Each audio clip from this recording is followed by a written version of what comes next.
সুপ্রিয় দর্শক, সংবাদপত্রে বাংলাদেশ অনুষ্ঠান থেকে আমি রেজানুর রহমান আপনাদেরকে স্বাগত জানাচ্ছি। বিভিন্ন জাতীয় দৈনিকে প্রকাশিত খবরের বিশ্লেষণ নিয়ে আমাদের আজকের এই অনুষ্ঠানে অতিথি হিসেবে উপস্থিত আছেন সিনিয়র সাংবাদিক কাজী রওনাক হোসেন।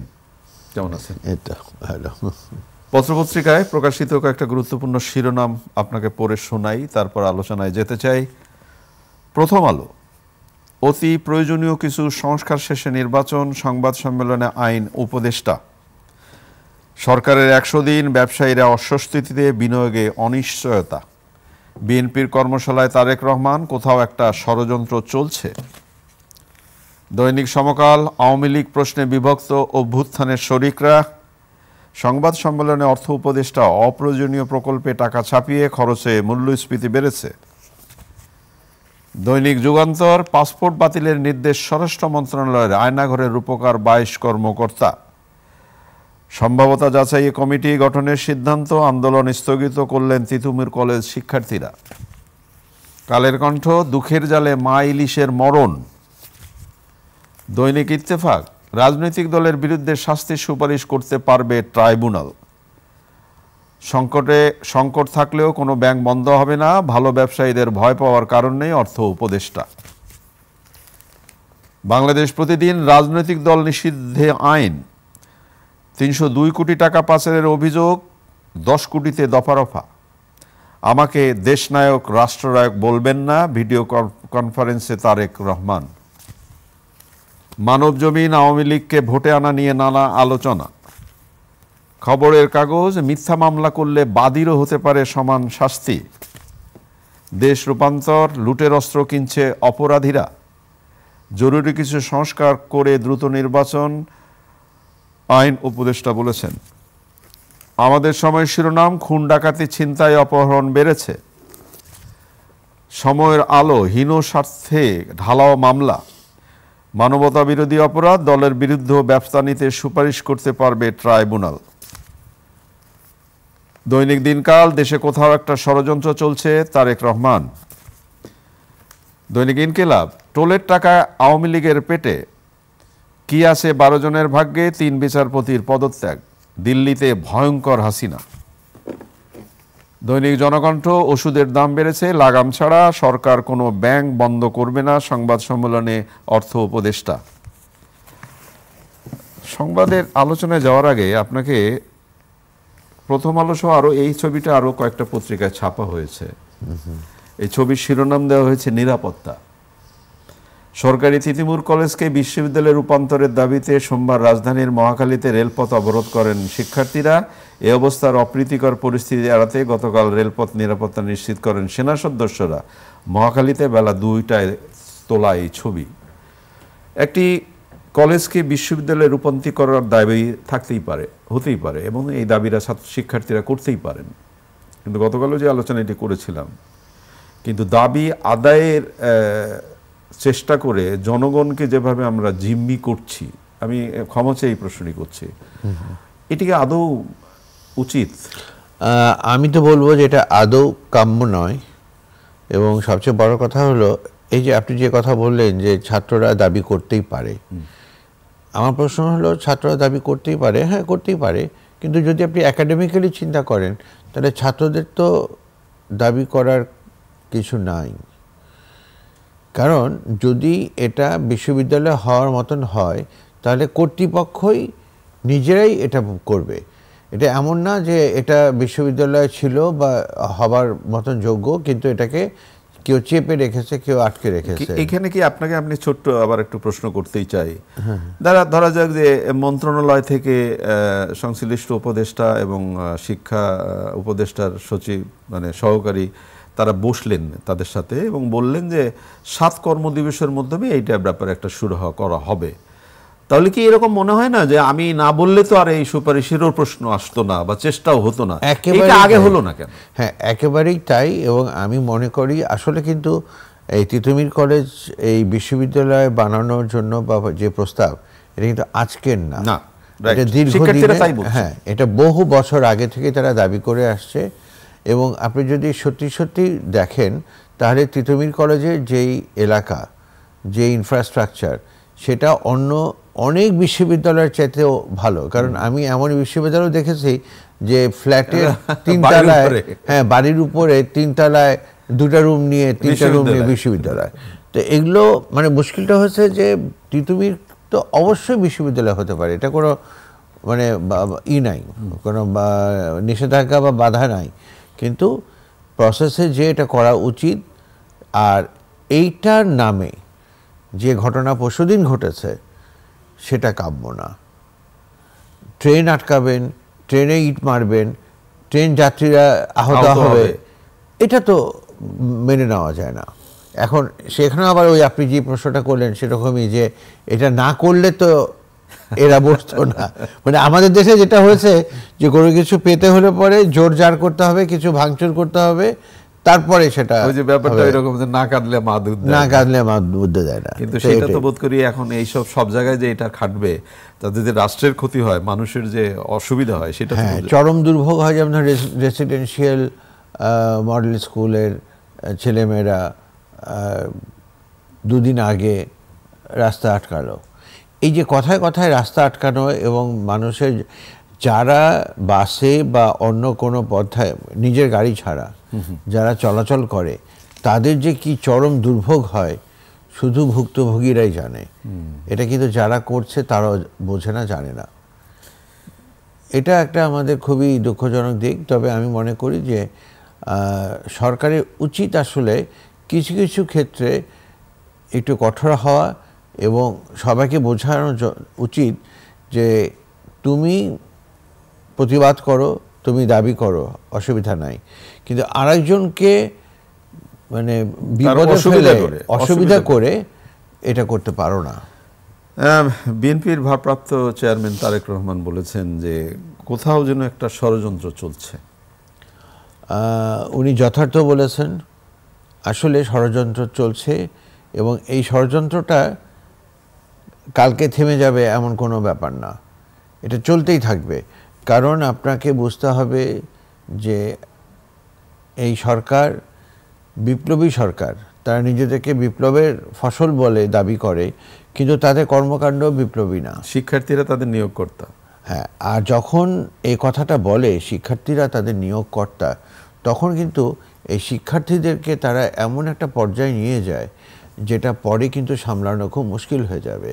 এবং সেখানে তখন আপনি শিক্ষার্থীদেরকে কোনো দোষ দিতে পারবেন না, কারণ আপনি তো তাদেরকে সেই জায়গায় তুলে দিচ্ছেন। যেমন অলরেডি কথা শুরু হয়ে গেছে যে এই সমন্বয়করা, শিক্ষার্থীরা তারা যেই কাপড় চোপড় পরছে, এখন যে কেটস পরছে, মানে 40,000 50,000 টাকা দামের কেটস পরছে। তো এই যে ব্যাপারগুলো, এটা খুবই, মানে আপনি কি পরিবর্তনের কথা বলছেন, যে তাদের পরিবর্তনের কথা? তা হতেই তো পারে, তাদের ব্যক্তিগত পরিবর্তন হতে পারে, কিন্তু তারা তো আলাদিনের চেরাগ পায় নাই। আচ্ছা, এটা যদি সে আগের সিস্টেমেই ওই চাঁদাবাজি থেকে, সিন্ডিকেট থেকে যদি প্রাপ্ত টাকা থেকে এগুলো হয়, তাহলে সেটা খুবই আনফর্চুনেট। আমরা তো এই সরকারকে আশাই করছি যে দুর্নীতি মুক্ত করবে, সিন্ডিকেট মুক্ত করবে। সেখানে তাদের নিয়োগকর্তারা যদি এই পর্যায়ে চলে যায়, তখন কিন্তু এটা একটা মানে প্রশ্ন এসে যাবে এবং সরকারের প্রতি প্রচণ্ড রকমের প্রশ্নবিদ্ধ হবে সরকার। এটা কিন্তু খুব সিরিয়াসলি দেখা উচিত তাদের। আইন উপদেষ্টা একটি সম্মেলন করেছেন, সংবাদ সম্মেলন, এর নাম দিয়েছেন কৈফিয়ত শীর্ষক সংবাদ সম্মেলন। অতি প্রয়োজনীয় কিছু সংস্কার শেষে নির্বাচনের কথা বলেছেন তিনি, এবং বলেছেন প্রয়োজনীয় রাজনৈতিক দলের বিরুদ্ধে ব্যবস্থা নিতে সুপারিশ করতে পারবে ট্রাইব্যুনাল। হয়রানিমূলক মামলা ঠেকাতে নতুন চিন্তা, হয়রানিমূলক বাণিজ্যমূলক ও মিথ্যা মামলাকারীদের প্রতি হুঁশিয়ারি, সাইবার সুরক্ষার আইনের কথা বলছেন তিনি। এবং এই কথাতে আমি আরেকটি বিষয় আপনার সাথে আলোকপাত করতে চাই। মানবজমিনে ছাপা হয়েছে, আপনি নিশ্চয়ই খেয়াল করেছেন, যে 53 জন সাবেক সচিবের বিরুদ্ধে একজন মামলা করেছিলেন। তিনি বলেছেন, আমি ক্ষোভ থেকে মামলাটা করেছি। কেন? যে ওই সময় সচিবরা খুব বেড়ে গেছিল এবং তারা খুব অন্যায় করেছে।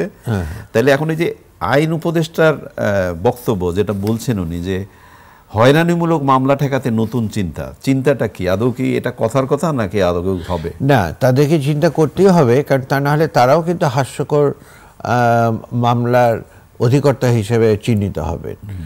এখন যেটা হয়ে গেছে, বিএনপির শত শত কর্মীর হাজার হাজার মামলা হয়েছে এবং তার বেশিরভাগই হলো যেই কর্মীটি 5 বছর ধরে বিদেশে থাকে সেও বর্তমান কোনো মামলার আসামি এবং চাক্ষুষ আসামি।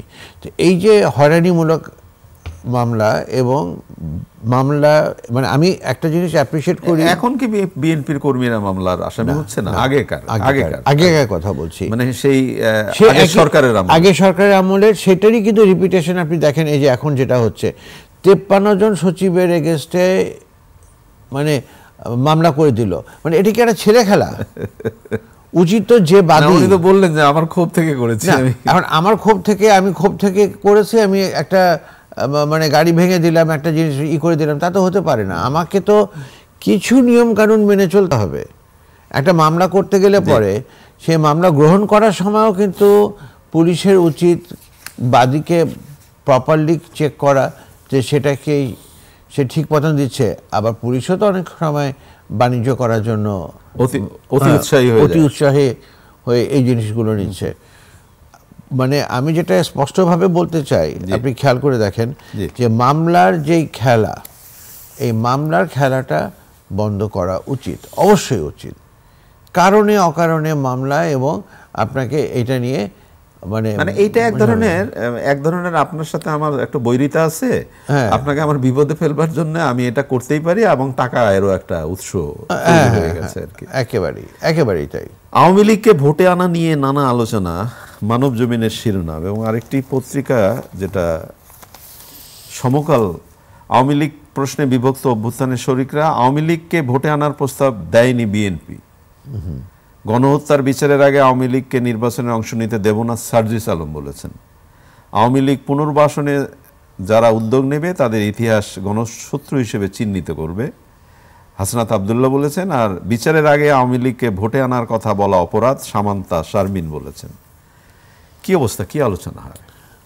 আমি যেটা বলবো যে হ্যাঁ, ওরা যেই স্পিরিট থেকে কথাগুলো বলেছে বা যেই আবেগ থেকে কথাগুলো বলেছে, কথাগুলো ঠিক আছে, কিন্তু আওয়ামী লীগকে আপনি কোনোভাবেই একেবারে ভ্যানিশ করতে পারবেন না।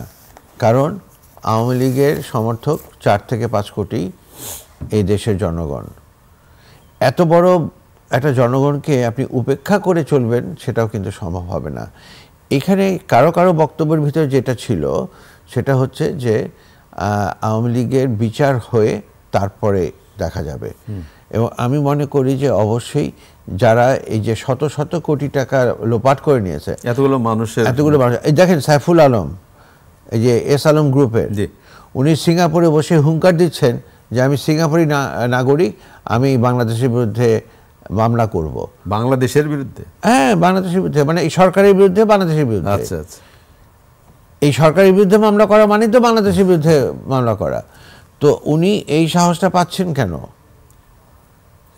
যারা তাকে এই হাজার হাজার কোটি টাকা পাচার করতে সুযোগ করে দিয়েছে তাদেরকে ধরতে হবে। এই যে বর্তমান অন্তর্বর্তীকালীন সরকার শুধু সংস্কারের কথা বলে, সংস্কারের আগে দ্রুত কিছু বিচার দরকার, দৃশ্যমান কিছু বিচার দরকার, দৃষ্টান্তমূলক কিছু বিচার দরকার। তাহলে কিন্তু যেটা হবে যে আমরা দেখতে পারবো, অবশ্যই দেখতে পারবো যে এটার পরিবর্তন হচ্ছে এবং লোকজন সাহস পাবে না। তারা মানে যেটা করবে সেটা হচ্ছে যে সতর্ক হবে। এই যে আমরা করছি, মানে শুধু মুখেই বলে যাচ্ছি, তাহলে তো হবে না। আমির হোসেন আমুর কাছে এত কোটি টাকা আসলো কোত্থেকে? আর একটা জিনিস আমি আবারও রিপিট করতে চাই, বারবারই বলছি যে দেখেন,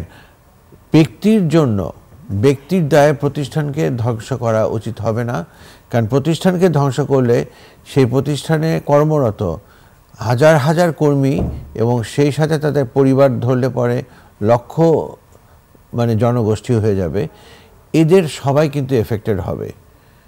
তখন কিন্তু আইন শৃঙ্খলা এবং সব কিছু আরও যেটা বলবো আমি যে আরও অবনতি ঘটবে।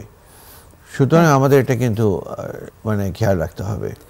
না, একটা বিষয় যেটা হয় যে ঢালাওভাবে মামলা মানে করা, এটা তো একেবারে খুব একটা অস্বস্তির জায়গায় এবং অস্থিরতা তৈরি করে। এবং ঢালাওভাবে মামলা করলে যেটা হয় কি, শেষ পর্যন্ত কোনো মামলাই টেকে না, মেরিটে টেকে না, সবগুলোই বাতিল হয়ে যায়।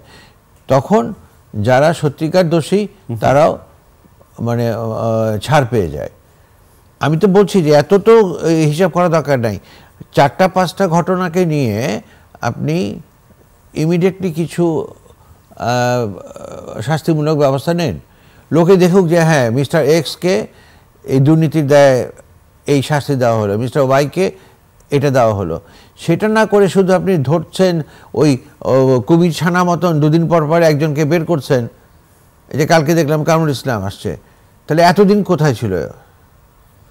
এটা তো কুমির ছানা বের করছে একটা একটা করে। তো এটা এটা এটা এইটা করলে হবে না। এটা আপনি যদি if you really mean the change, আচ্ছা হ্যাঁ জি, হ্যাঁ, মানে if you really mean the change, তাহলে সেভাবে চেঞ্জটা করেন। কালের কণ্ঠে একটি রিপোর্ট ছাপা হয়েছে অনেক আগেও, ইলিশ নিয়ে নানা ধরনের রিপোর্ট ছাপা হয়েছিল।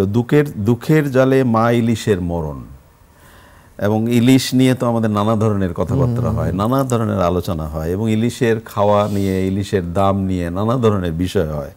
এবং এখানে যেটা বলা হচ্ছে যে ইলিশ নিয়ে যে আমাদের পরিকল্পনা থাকা দরকার, সেই পরিকল্পনাটা নেই। নিষেধাজ্ঞার মধ্যে 3 দিন 3 রাত দফায় ইলিশ শিকারদের নৌকায় বলা হলো, কিন্তু প্রণোদনার চাল পাওয়ার কথা বলা হয় 25 কেজি, মেপে দেখা হয় 17 কেজি।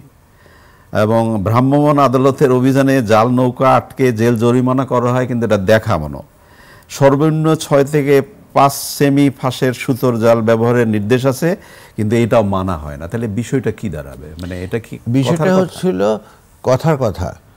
আমি আপনাকে বলি, একমাত্র আমার মানে যতটুকু মেমোরি আছে, একমাত্র এহসানুল হক মিলন, জি, এহসানুল হক মিলন যখন ছিলেন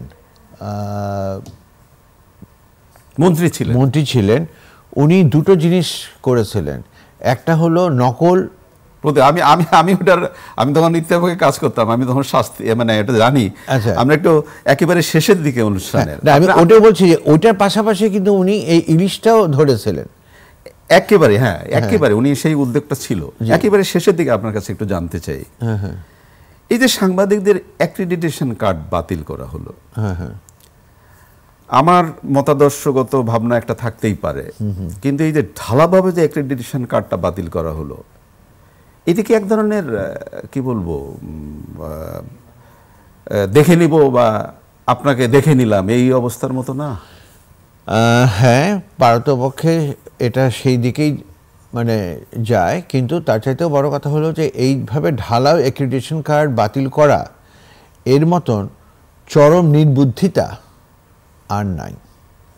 কেউ যদি স্পেসিফিক খেয়াল করবেন, এই তালিকার মধ্যে যে ধরনের বিশিষ্ট সাংবাদিকদের নাম আছে, মানে তাদের অ্যাক্রিডিটেশন কার্ড বাতিল হবে, এটা তো মানে এটা চিন্তা করা যায় না। এখন মুশকিলটা হচ্ছে কি যে অতি বিপ্লবী হয়ে যাচ্ছে অনেকেই অতি বিপ্লবী হয়ে যাচ্ছে, হয়ে যে তারা কিন্তু একটা জিনিস চিন্তা করছে না যে আমি যে এই লোকগুলো বাতিল করছি, হ্যাঁ বাতিল করেন যারা এই অ্যাক্রিডিটেশন কার্ড নিয়ে সচিবালয়ে যে ওই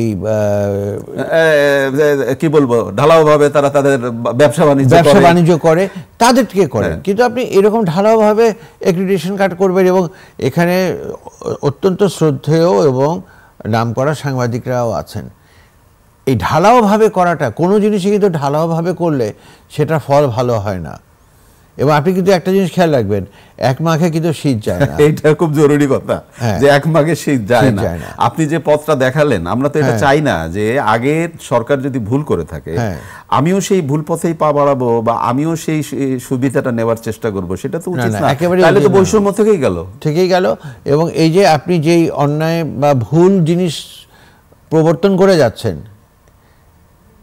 সেটার ফল কিন্তু ভবিষ্যতে আবার দেখবেন যে আপনি এই যে খুব চমৎকার একটা কথা বলেছেন যে এক মাঘে শীত যায় না।